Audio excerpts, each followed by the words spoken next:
tangan di sini, nanti anak-anak menulis namanya ya. Atau tanda tangan bisa atau tidak? Ya, pinter. Ini tanda tangannya Bu Nani ya.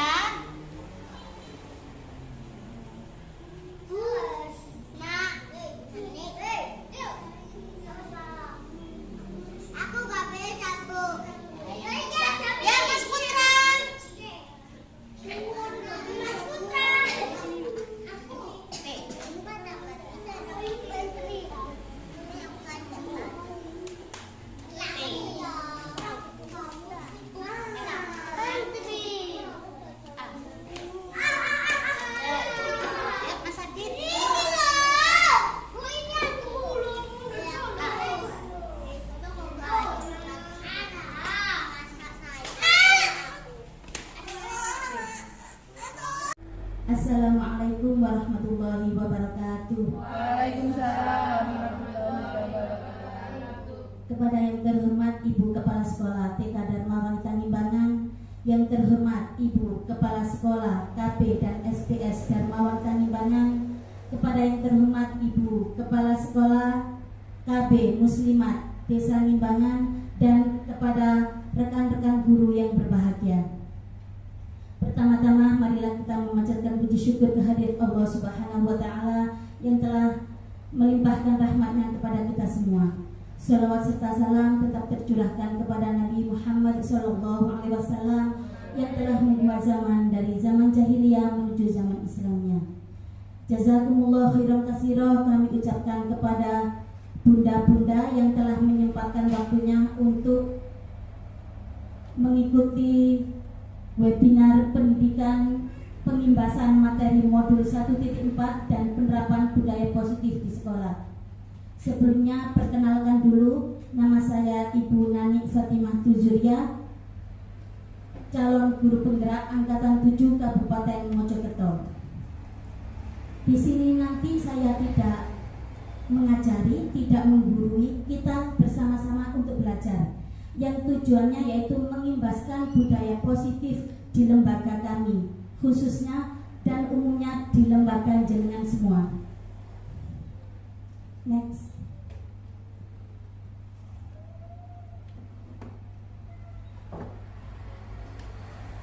Ibu-ibu, apa sih budaya positif itu? Sudah bisa dilihat ya, budaya positif merupakan nilai-nilai atau kebiasaan-kebiasaan baik yang ditempatkan di sekolah. Suatu lingkungan yang aman dan nyaman akan memberikan murid kesempatan dan kebebasan untuk berproses, belajar, membuat kesalahan, belajar lagi, sehingga mau menerima dan menyerap suatu pembelajaran. Tentunya, salah satu hal yang paling penting dalam menciptakan budaya positif adalah kita perlu menghilangkan rasa takut pada diri murid-murid sehingga mereka merasa aman dan nyaman berada di sekolah, dan bahwa membuat kesalahan adalah suatu proses pembelajaran itu sendiri. Bagaimana seorang guru bisa berubah dari paradigma stimulus respon pada pendekatan teori kontrol? Stephen R. Covey mengatakan bahwa bila kita ingin membuat kemajuan perlahan, sedikit-sedikit ubahlah sikap dan perilaku Anda. Pertama kita harus merubah diri kita sendiri ya Ibu, sebelum kita merubah orang lain dulu. Next.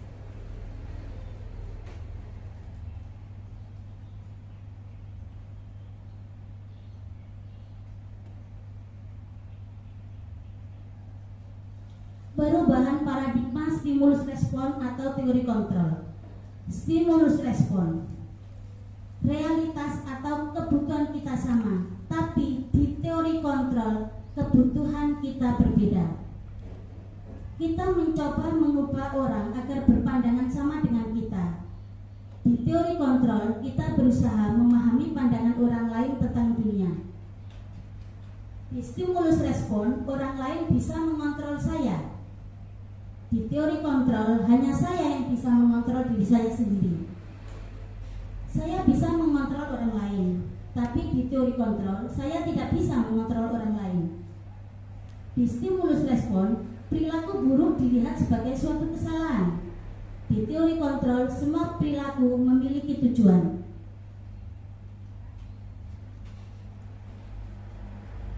Disiplin positif. Apa yang dinamakan disiplin disiplin, yaitu tata tertib, peraturan, dan kepatuhan. Disiplin adalah melakukan sesuatu untuk mewujudkan kepatuhan. Tujuannya adalah agar anak memiliki disiplin diri sehingga bisa mempunyai perilaku yang mengacu pada nilai-nilai kebajikan universal dan memiliki motivasi intrinsik, bukan eksternal. Jadi, disiplin itu harus timbul dari kesadaran diri masing-masing individu, bukan dari pengaruh peraturan, takut dihukum, atau untuk menyenangkan guru saja. Dengan siswa memiliki disiplin diri secara tidak langsung menerapkan budaya positif di sekolah. Next. Untuk menyemangati saya, Ibu. Tepuk semangat. Ha. Ha. Terima kasih. Yang selanjutnya yaitu nilai-nilai kebajikan universal. Nilai-nilai kebajikan adalah sifat-sifat positif manusia yang merupakan tujuan mulia yang ingin dicapai setiap individu. Nilai-nilai kebajikan yang ingin dicapai oleh setiap anak Indonesia dikenal dengan profil pelajar Pancasila. Yang ada 6 itu ya Ibu, sudah hafal kan? Sudah hafal ya, ngewes. Ya, jawaban apa saja Ibu? Beriman kepada Tuhan Yang Maha Esa. Yang kedua, tiga,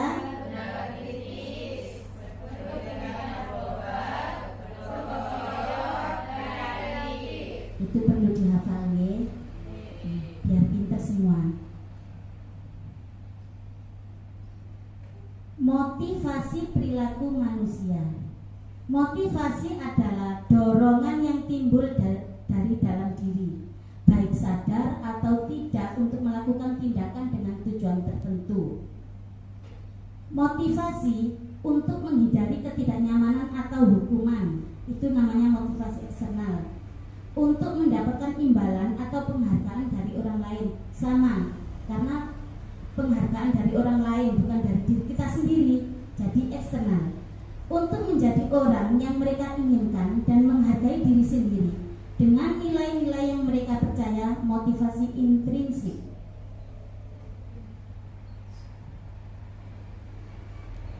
Ada pertanyaan ya Ibu, siap-siap menjawab, tapi jangan berendah. Bila di sekolah Anda tidak ada peraturan yang mengharuskan guru datang tepat waktu atau datang lebih awal, dan tidak ada surat teguran bagi guru yang datang terlambat, serta tidak ada atasan yang memuji Anda, apakah Anda akan tetap datang tepat waktu untuk mengajar murid-murid Anda? Jelaskan alasan Anda. Siapa yang bisa menjawab, Ibu? Bu. Untuk bila tidak ada aturan atau tata tertib seperti itu atau motivasi seperti itu, saya akan tetap datang tepat waktu. Karena apa? Saya akan mencoba mendisiplinkan diri saya sendiri. Seperti itu. Terima kasih Bu Dali. Apa ada yang lain? Boleh jawab kan? Boleh.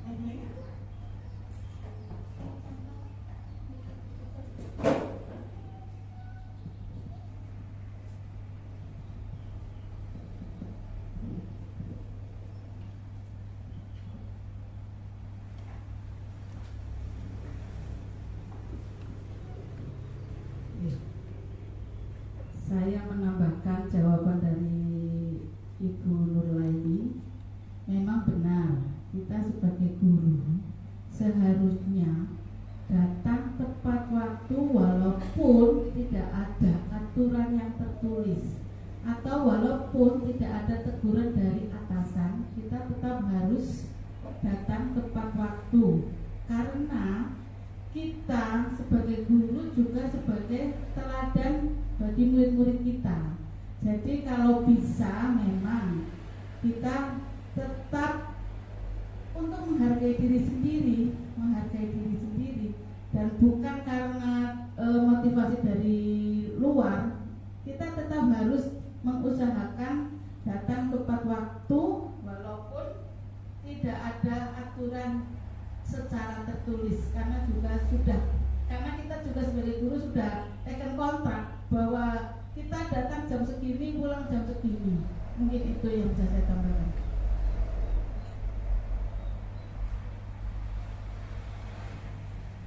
Terima kasih Bu Khotim. Apa ada yang lain ingin mencoba menjawab atau menambahkan? Oh, ya sudah. Bu, saya setuju dengan pendapat Bu Leli sama Bu Khotim. Meskipun ada aturan, nggak ada aturan. Aturan itu bisa tertulis atau tidak tertulis.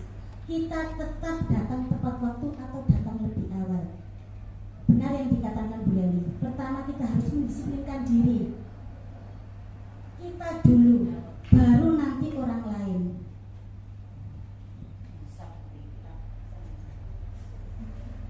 Itu juga termasuk salah satu budaya positif. Jangan kalau ada penghargaan dari kepala sekolah, subuh-subuh sudah datang, akhirnya dapat piala.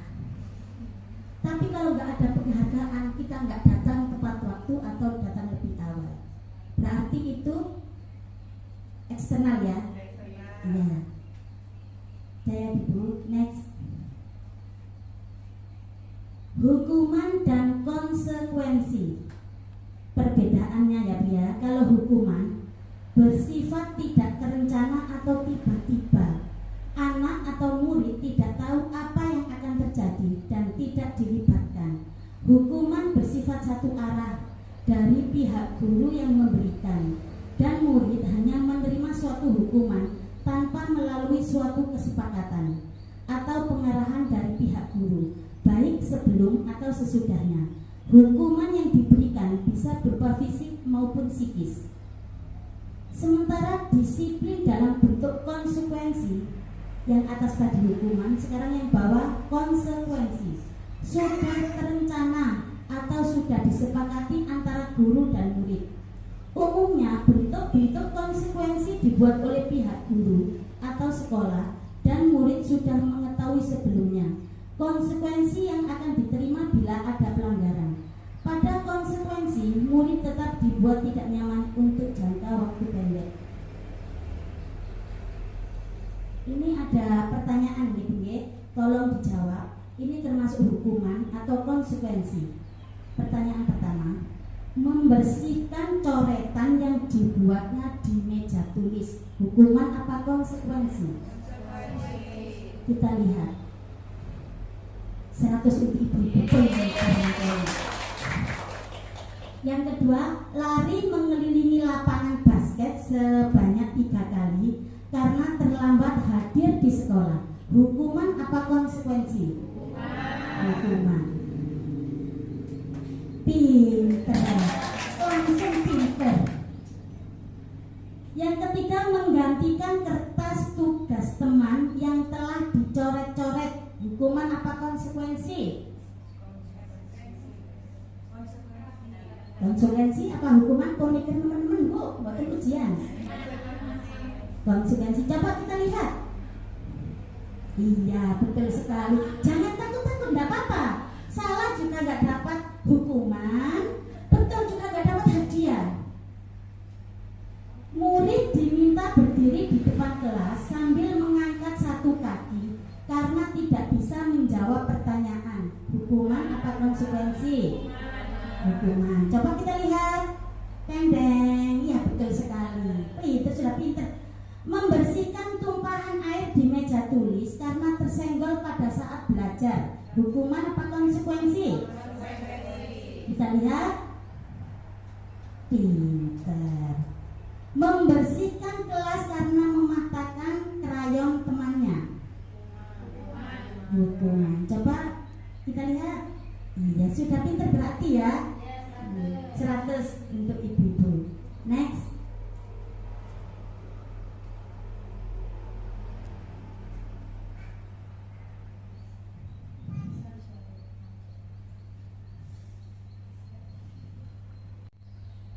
Ibu-ibu, bolehkah kita memberikan penghargaan kepada murid?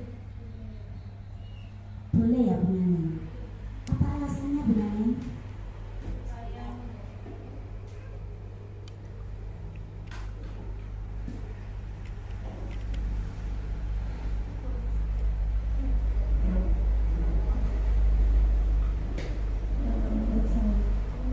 kita boleh memberikan penghargaan kepada murid. Bukan alasannya bukan untuk anak itu membanggakan diri, bukan. Misalkan memberi dorongan kepada anak biar anak itu menjadikan anak yang lebih semangat atau lebih mandiri, lebih pokoknya biar anak itu lebih menguasai dirinya menjadi anak yang lebih pintar atau yang lebih pandai. Terima kasih. Terima kasih Bu Nene.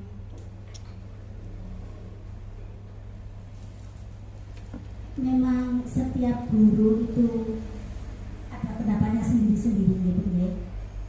Ada yang memang penghargaan itu sebagai motivasi untuk semangat agar anak, kata Bu Nene tadi, menjadi lebih pintar. Tapi di sini Alfikon mengemukakan baik penghargaan maupun hukuman adalah cara-cara mengontrol perilaku seseorang yang menghancurkan potensi untuk pembelajaran yang sesungguhnya. Karena anak itu akan mengharapkan penghargaan terus. Aku tak ngini, engkau oleh penghargaan teko benani, engkau oleh coklat silver queen, meneh oleh piala. Akhirnya ya itu tambah menghancurkan. Secara ideal, tindakan belajar itu sendiri adalah penghargaan yang sesungguhnya. Tindakan memberikan penghargaan sama dengan menghukum seseorang. Jadi mulai besok ibu, dah jangan ngasih apa-apa. Next. Restitusi. Proses menciptakan kondisi bagi murid untuk memperbaiki kesalahan mereka sehingga mereka bisa kembali pada kelompok mereka dengan karakter yang lebih kuat. Itu yang dinamakan restitusi ya. Dapat juga diartikan sebagai proses kolaboratif yang mengajarkan murid untuk mencari solusi untuk masalah dan membantu murid berpikir tentang orang seperti apa yang mereka inginkan dan bagaimana mereka harus memperlakukan orang lain. Restitusi membantu murid menjadi lebih memiliki tujuan, disiplin positif, dan memulihkan dirinya setelah berbuat salah, karena dia akan menjadi orang yang menghargai nilai-nilai kebajikan yang mereka percayai. 10 ciri restitusi. Restitusi bukan untuk menebus kesalahan, namun untuk belajar dari kesalahan. Restitusi memperbaiki hubungan. Restitusi adalah tawaran, bukan paksaan. Restitusi menuntun untuk melihat ke dalam diri. Restitusi mencari kebutuhan dasar yang mendasari tindakan. Restitusi diri adalah cara yang paling baik. Restitusi fokus pada karakter, bukan tindakan. Restitusi menguatkan. Restitusi fokus pada solusi. Restitusi mengembalikan murid yang berbuat salah pada kelompoknya.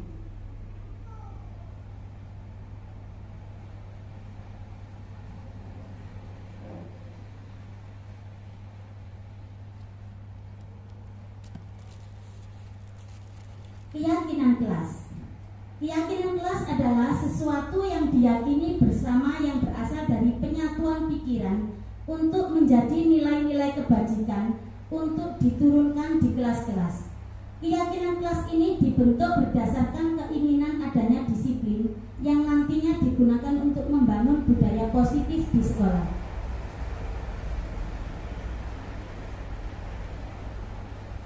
Ada pertanyaan lagi ya Ibu? Tolong dijawab, tidak apa-apa salah. Kembalikan barang ke tempatnya. Nilai kebajikan yang dituju apa Ibu? Kerapian, terus tanggung jawab, terus kita lihat jawabannya. Nah, kita mengembalikan barang ke tempatnya itu merupakan tanggung jawab ya. Dilarang melakukan kekerasan. Apa nilai kebajikannya? Kasih sayang, keselamatan. Apa bukan? Menghargai orang lain. Coba kita lihat. Keselamatan, menghargai orang lain.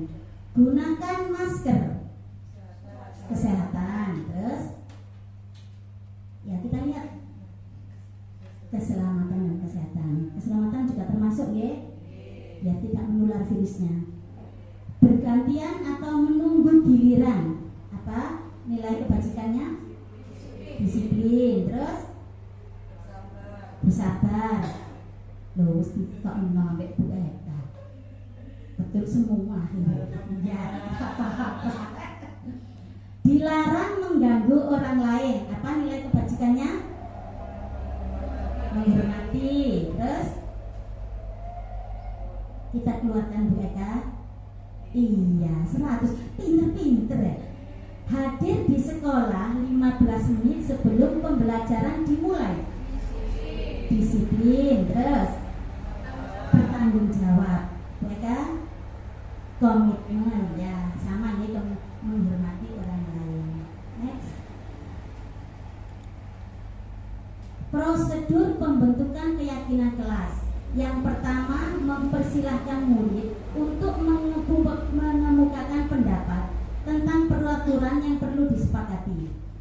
Yang kedua, mencatat semua masukan di papan tulis atau kertas besar. Menyusun keyakinan kelas sesuai prosedur pembentukan keyakinan kelas. Gunakan kalimat positif. Tinjau ulang daftar curah pendapat yang sudah dicatat. Sebaiknya keyakinan kelas tidak terlalu banyak agar mudah diingat. Apalagi kita kelas PAUD ya. Kalau banyak-banyak malah lupa semua, karena belum bisa membaca kelas PAUD itu. Setelah selesai, semua warga kelas harus menyetujui dan melaksanakan. Harus ditandatangani oleh guru dan murid, berarti itu sudah sah. Keyakinan kelas dipajang di dinding atau tempat yang mudah dilihat semua warga kelas. Ini ya biar keyakinan kelas saya. Ini sudah ada tanda tangan saya karena anak-anak nggak bisa tanda tangan. Akhirnya saya suruh untuk menulis. Kalau nulis namanya sendiri, saya yakin semuanya bisa. Kenapa saya kasih gambar? Karena anak lebih mengerti dengan gambar. Kalau tulisan gini, ada ya, memang tulisan saya kan jelek. Yang putra itu bilang ini, api, kan. Ya, betul. Memang tulisan saya ini putus kan. Kalau gini lebih menarik. Anak lu ini lo. Next, ya. Nah, ini video pembentukan keyakinan kelas. Coba disimak ya Ibu.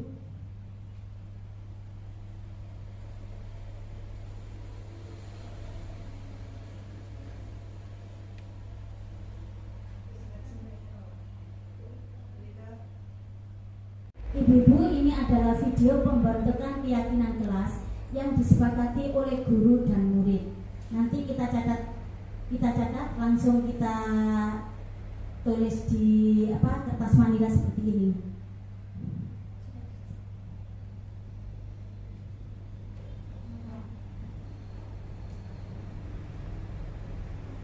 Kebutuhan dasar manusia. Ada berapa ya Ibu kebutuhan dasar manusia?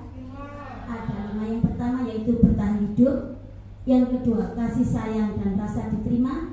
Yang ketiga penguasaan atau power. Yang keempat kesenangan atau fun. Yang kelima adalah kebebasan atau freedom. Next. Ada pertanyaan lagi ya Ibu? Siap menjawab? Ya. Pinter. Bu Maris, ayo siap menjawab ya. Ibu guru bilang, aku tidak boleh bersenandung sewaktu mengerjakan tugas. Katanya kelas harus tenang, tidak ada suara. Kan nggak seru jadinya. Kebutuhan apa yang diperlukan oleh Dinda? Kesenangan. Ya, kesenangan Dufan. Coba kita lihat. Iya, betul. 100. Pertanyaan yang kedua, Ibu guru tidak menyapaku hari ini, padahal aku pakai jepit baru. Kebutuhan apa? Kasih sayang. Coba Bu Eka, kasih sayang dan rasa diterima. Selanjutnya, aku bosen, masa belajarnya cuma gitu-gitu aja. Dengerin ibu guru aja. Kebutuhan apa? yang diperlukan Dinda? Kebebasan. Kebebasan. Sudah? Kita lanjutkan kata. Iya betul, pinter ya Bu Khotim ya. Pertanyaan yang terakhir, aku sebel gambarku tidak rapi, malah ibu guru nunjukin ke teman-temanku di depan kelas. Kebutuhan apa yang diperlukan Dinda? Apa? Penguasaan. Penguasaan. Coba. Betul sekali. Sudah pinter semua loh. Next.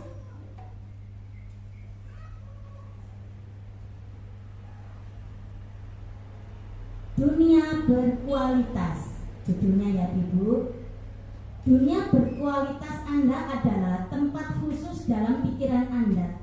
Tempat Anda menyimpan gambaran representasi dari semua yang Anda inginkan. Bisa berisi orang-orang, hal-hal, dan apa saja yang terbaik dalam hidup Anda, dan membuat Anda merasa bahagia dan terpenuhi kebutuhan dasar Anda.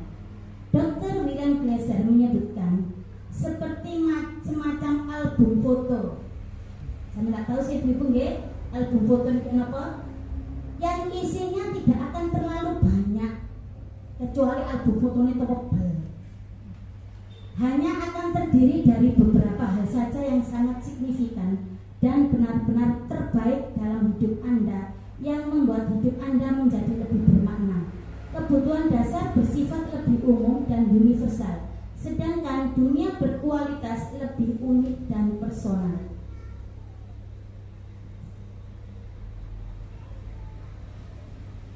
Buatlah gambaran atau kata-kata yang menggambarkan hal-hal yang Anda miliki dalam dunia berkualitas Anda saat ini, dengan menjawab pertanyaan-pertanyaan di bawah ini. Ada pertanyaan lagi. Tahu harus dibenahi pertanyaannya? Siapakah orang-orang yang paling penting dalam hidup Anda? Cinta Bu, orang yang paling penting. Orang tua, terus suami, terus anak. Nanti tak pada nanti seru kan. Nilai-nilai kebajikan apa yang terpenting dalam hidup Anda? Apa? Nilai kebajikan apa yang ada pada diri Anda semua? Kejujuran, itu berani. Disiplin, bertanggung jawab. Bu Khotim, apa nilai kebajikan yang Anda miliki? Mandiri. Bu Lili apa? Mandiri. Alhamdulillah. Kalau Anda menjadi orang yang ideal, karakter atau sikap apa yang Anda paling inginkan ada pada diri Anda? Nah ideal kalau sempurna itu Bu. Sikap apa sih kepingin doain? Punya rasa tanggung jawab. Punya rasa tanggung jawab. Disiplin. Ya. Apa pencapaian Anda yang Anda sangat banggakan? Prestasi apa? Capaian apa yang Anda banggakan? Apa? Menjadi guru TK? CGP. Terus apa lagi? Bunane? Apa yang Anda banggakan Bunane? Bunane kan juga pernah jadi dirijen. Loh, itu juga bisa kan membanggakan kan? Ya Bunane. Sehat walafiat, senyum setiap hari itu sedekah loh Bu. Apa pekerjaan ideal Anda? Guru, berarti tercapai ya Bu Lili ya. Pikirannya dari kecil mungkin Bu Lili sudah menjadi guru, jadi sekarang tercapai. Itu memang pekerjaan ideal. Lainnya mungkin kepingin jadi ini tapi tidak tercapai. Apa Bu Lili? Guru, alhamdulillah. Bu Khotim? Pekerjaan. Oh ini Bu Khotim mungkin belura. Pekerjaan idealnya. Ceritakan bagian perjalanan hidup Anda di mana Anda merasa itulah titik puncak hidup Anda. Puncak Ibu Bulan. Pas apa Bu sama Ibu? Oh ya sudah mencapai tujuan, mencapai harapan dan cita-cita harus tercapai berarti bulan ini.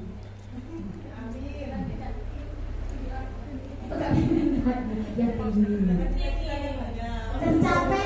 Nah, Bu Risma, anak menjadi seorang ibu itu suatu kebanggaan juga, sangat bermakna. Next.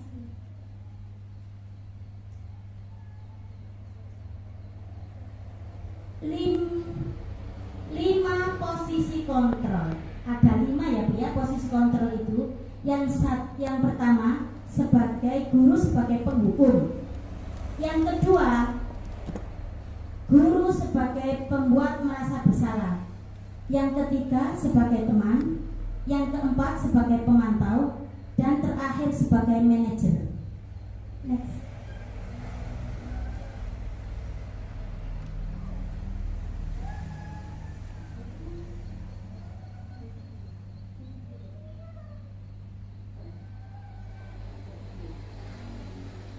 Ini di posisi penghukum ya Ibu-ibu. Ciri-cirinya posisi penghukum yaitu menghardik, menunjuk-nunjuk, berkaca pinggang, membentak. Hukuman verbal atau fisik. Dampaknya pada murid yaitu murid menjadi pendendam. Yang kedua, tidak menyukai guru itu dan pelajarannya.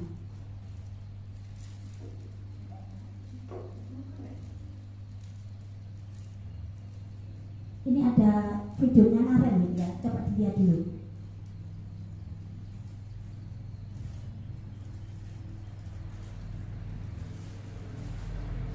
Masih terlambat. Maaf Bu, saya apa coba? Alasan apa lagi kamu? Kapan sih kamu tidak terlambat? Itu penghukum ya Bu ya, membentak-bentak. Dasar pemalas. Tak kapok-kapok sih kamu.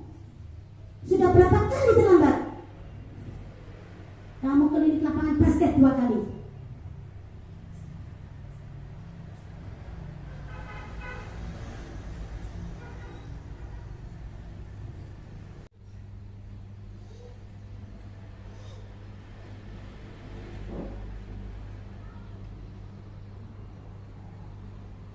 Next. Yang kedua, posisi pembuat merasa bersalah. Ciri-cirinya suara cenderung melembut, tenang, namun kata-katanya menyalahkan murid.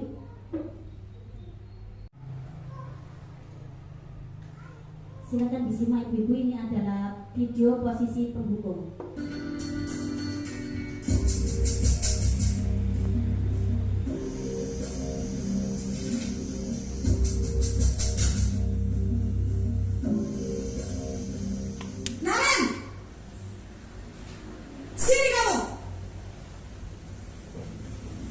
Selamat pagi Bu. Selalu terlambat.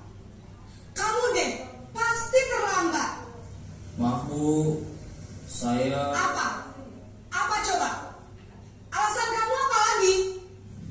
Kapan sih kamu tidak terlambat? Malas sekali ya kamu jadi anak. saya Dasar pemalas. Gak kapok-kapok sih kamu. Sudah berapa kali terlambat? Sana, kamu keliling lapangan basket 2 kali. Kenapa saya harus keliling lapangan basket Bu? Kenapa? Kamu melawan ibu. Berani-beraninya jawab. Sudah terlambat, masih berani jawab pula. Sekarang, keliling lapangan basket 5 kali sekalian. Biar kapok. Cepat. Pergi sana ke lapangan basket.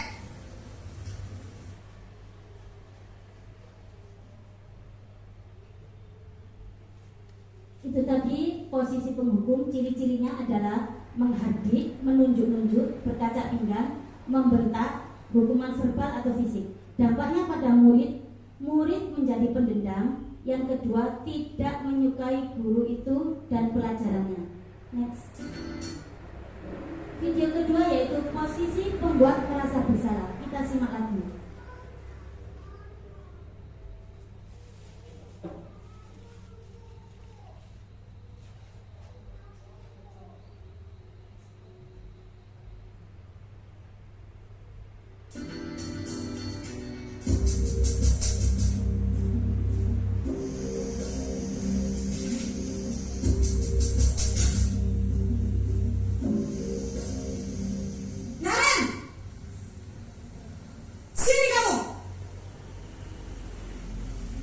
Selamat pagi, Bu. Selalu terlambat. Kamu deh, pasti terlambat.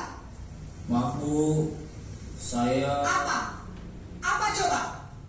Alasan kamu apa lagi? Kapan sih kamu tidak terlambat? Malas sekali ya kamu jadi anak. saya Dasar pemalas. Gak kapok-kapok sih kamu. Sudah berapa kali terlambat? Sana, kamu keliling lapangan basket 2 kali. kenapa saya harus keliling lapangan basket, Bu? Kenapa? Kamu melawan ibu? Berani-beraninya jawab. Sudah terlambat, masih berani jawab pula. Sekarang, keliling lapangan.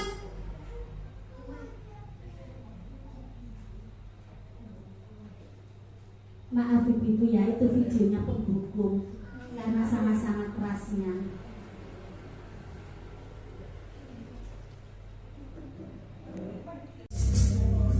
Monggo disimak.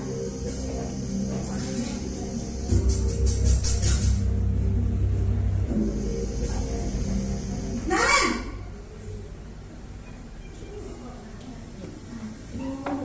Selamat pagi, Bu. Naren. Kamu kenapa terlambat lagi, nak? Ya Tuhan, Naren. Kamu senang ya bikin ibu susah ya? Lebih lembut suaranya. Kalau ibu-ibu. kamu terlambat lagi, nanti ibu yang ditegur bapak kepala sekolah, nak. Disangka ibu tidak bisa membina kamu. Duh, gimana ini? Maaf, Bu. Duh, Gusti Naren. Kamu suka ya kalau ibu ditegur bapak kepala sekolah? Terus, sekarang ibu harus tulis apa ini di buku absen? Ini kamu sudah sering terlambat loh. Ibu harus apa coba? Maaf, Bu. Maaf sekali. Ya sudah, lain kali jangan bikin ibu susah lagi ya nak ya. Ibu tidak akan kuat lagi kalau kamu begini terus. Bisa jantungan kalau ibu tegur bapak kepala sekolah. Sana cepat ke kelas. Maaf ya, Bu. Maaf sekali.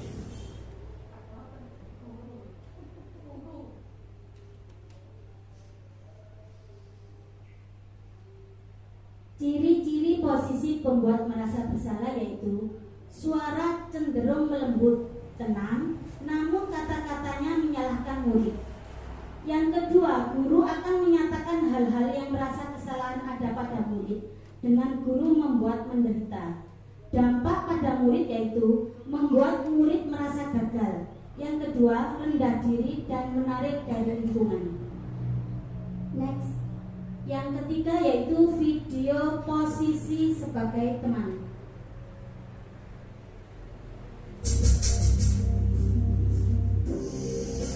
Ini memang rada terlambat di Naren ini. Naren,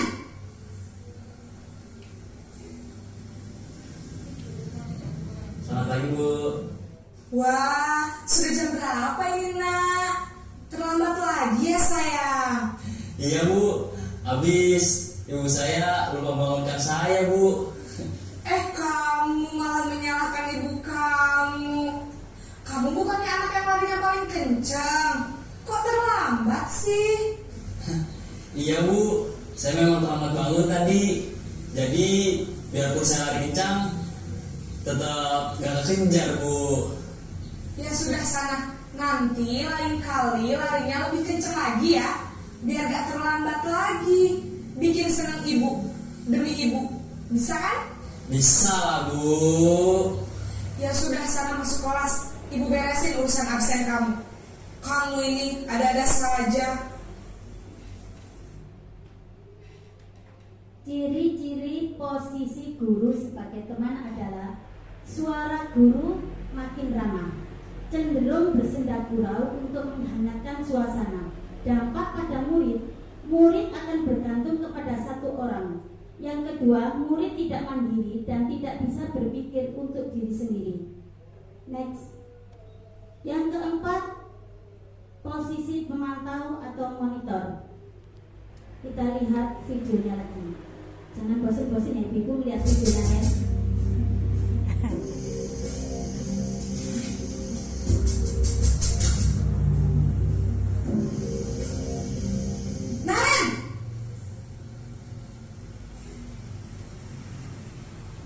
Selamat pagi, Bu.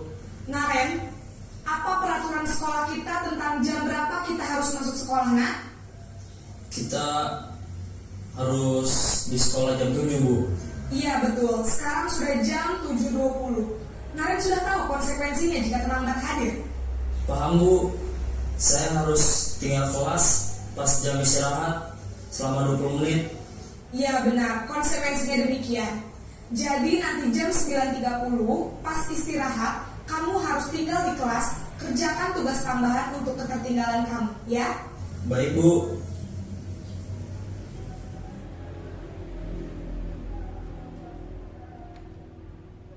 Ciri-ciri posisi pemantau yaitu seorang pemantau akan bersuara datar, tidak emosional, tidak bersenda gurau ataupun menggunakan suara tinggi. Tercipta identitas diri positif atau berhasil. Pemantau perlu senantiasa memantau pada saat murid diberikan sanksi, maka guru harus mengawasi. Dampak pada murid. Murid akan menghitung konsekuensi dan hadiah tanpa memahami sepenuhnya nilai kebajikan yang dituju. Yang kedua, tidak sepenuhnya mandiri. Next, video terakhir ya Ibu, posisi guru sebagai manajer.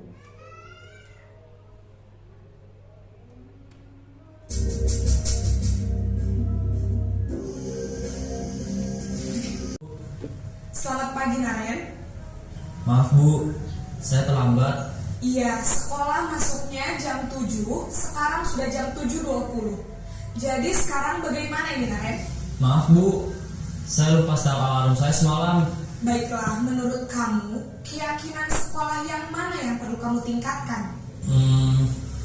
Menghargai diri sendiri dan orang lain mungkin ya, Bu. Setuju. Jadi, apakah Naren meyakini prinsip saling menghormati tersebut? Iya, Bu. Saya meyakininya. Apakah Naren bersedia memperbaiki masalah keterlambatan ini? Bersedia, Bu. Bagaimana kamu akan perbaiki masalah keterlambatan ini? Saya akan coba untuk tidak lupa menyetel alarm saya, Bu. Baik, kalau Naren lupa menyetel alarm di rumah, ada orang yang kira-kira bisa bantu mengingatkan tidak? Ada, Bu. Kakak saya, Kak Emma. Ada lagi selain Kak Emma? Selain Kak Emma, ada ibu saya. Baik, jadi yang mengingatkan Naren adalah Kak Emma dan ibu kamu ya? Kira-kira akan mulai setel alarm kapan nih, Naren? Setelah pulang sekolah, akan segera saya lakukan. Baik, jadi Naren akan setel alarm untuk bangun besok pagi dan akan diingatkan oleh kakak dan ibunda Naren ya. Ada lagi yang mungkin perlu dilakukan, Naren, agar tidak terlambat bangun lagi? Tidak ada, Bu. Baik, Naren, terima kasih untuk kerjasama kamu. Sekarang kamu perlu kembali ke kelas untuk belajar. Baik, Bu. Terima kasih.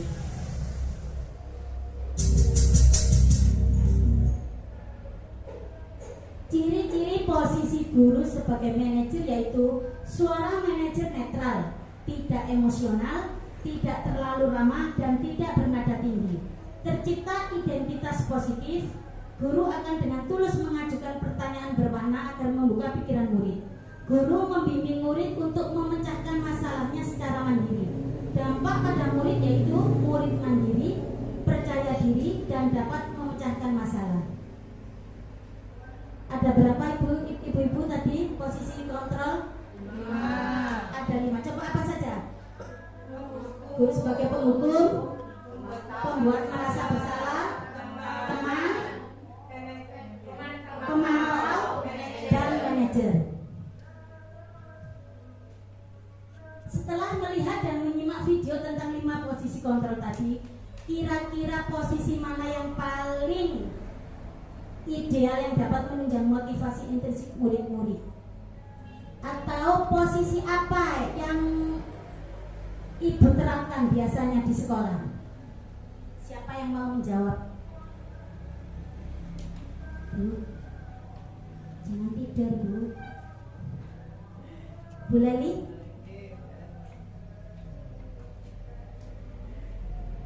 Kalau saya biasanya menerapkan pada dulu, saya menerapkan posisi penghukum sama posisi membuat merasa bersalah. Namun saat bertugas itu menempatkan posisi mencoba jadi teman sama pemantau. Kemudian kalau manajer ini masih bertahap, karena untuk anak-anak TK kalau posisi manajer ini masih agak kesulitan, jadi masih bertahap, artinya berproses terlebih dahulu seperti itu. Terima kasih Bu Lali. Ada yang mau menambahkan atau menjawab lagi? Sudah? Iya. Berarti itu ya makmum. Kalau saya ibu sebenarnya kelima-limanya itu, tapi manajer itu agak sulit. Ya penghukum, ya pembuat merasa bersalah, ya teman, terus pemantau, itu saya lakukan. Tapi kalau di PAUD biasanya atau rata-rata itu sebagai teman, karena yang kita ajar itu masih usia dini. Kalau manajer itu betul-betul masih berproses, belum bisa mencapai itu. Insya Allah kita sama-sama ya Ibu, setelah kita menyimak video itu tadi ya, supaya kita menjadi posisi guru di manajer. Setuju Ibu? Setuju. Next.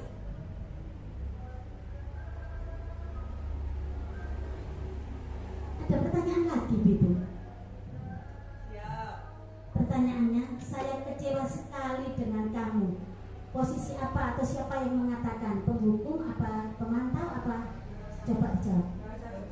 Pembuat merasa bersalah. Kita keluarkan. Pintar. Berarti lihat video tadi tidak sia-sia. Pertanyaan yang kedua, kamu tidak pernah benar melakukannya. Apa? Penghukum apa? Pembuat merasa bersalah, pemantau, teman, manajer. Penghukum, coba Bu. Iya betul. Jangan ragu-ragu ya, tidak apa-apa.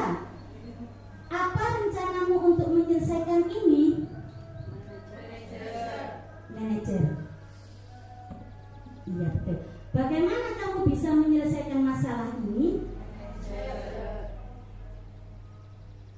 Apa kamu mau mendapatkan stiker bintang hari ini? Teman ya, coba mereka pemantau. Ayolah, lakukan demi saya. Teman. Iya. Sebenarnya cuma itu loh Bu, apa? Suara saja kok. Kalau penghukum agak keras, teman dia lembut. Itu aja perbedaan suara. Next.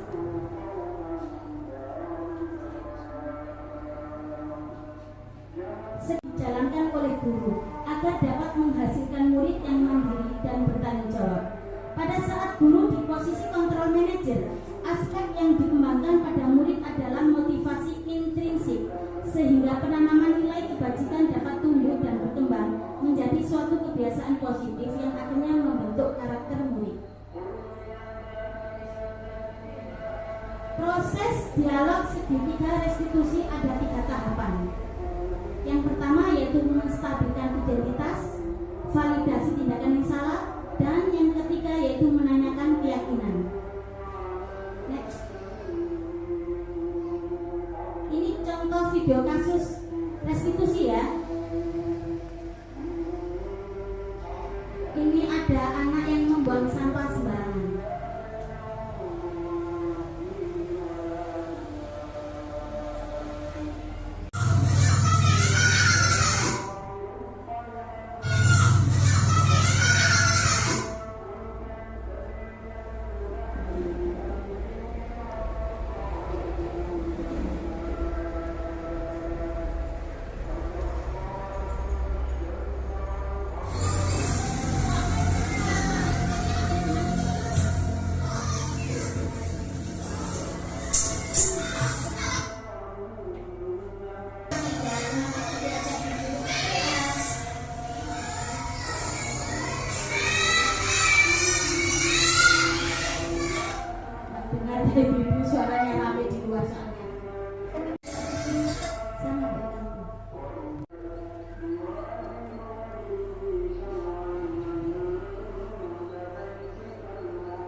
Berbuat salah itu tidak apa-apa. Tidak ada manusia yang sempurna. Saya juga pernah melakukan kesalahan seperti itu. Kita bisa menyelesaikan ini. Ibu tidak mencari siapa yang salah, tetapi ibu ingin mencari solusi dari permasalahan ini. Kamu berhak merasa begitu. Biasanya kata-katanya seperti itu, Bu, dalam menstabilkan identitas. Next.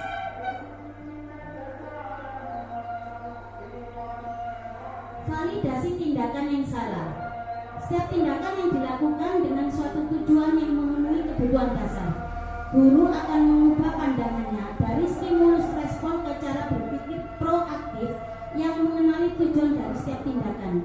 Mengenali dan mengakui kebutuhan murid ini dapat memperbaiki hubungan dengan murid. Pertanyaan disampaikan dengan nada suara tidak menghakimi atau memojokkan. Kalimat-kalimat yang bisa digunakan bisa dilihat di proyektor ya Ibu. Next. Yang terakhir yaitu menanyakan keyakinan.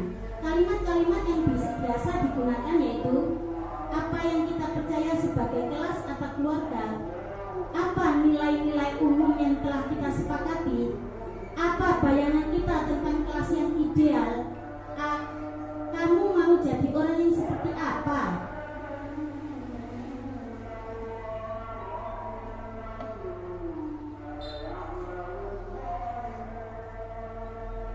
Dalam menerapkan segitiga restitusi ada beberapa hal yang perlu diperhatikan yaitu perilaku yang salah perlu dikaitkan dengan nilai-nilai atau keyakinan yang telah dibuat. Yang kedua, kesediaan murid untuk memperbaiki kesalahannya. Yang ketiga, pemecahan masalah seharusnya relevan atau memiliki hubungan dengan masalah yang ada. Yang keempat, perlu adanya usaha perbaikan dari pihak yang berbuat kesalahan. Yang terakhir yaitu perlu didedikasikan waktu dari pihak yang berbuat salah menanyakan kapan akan mulai usaha perbaikannya.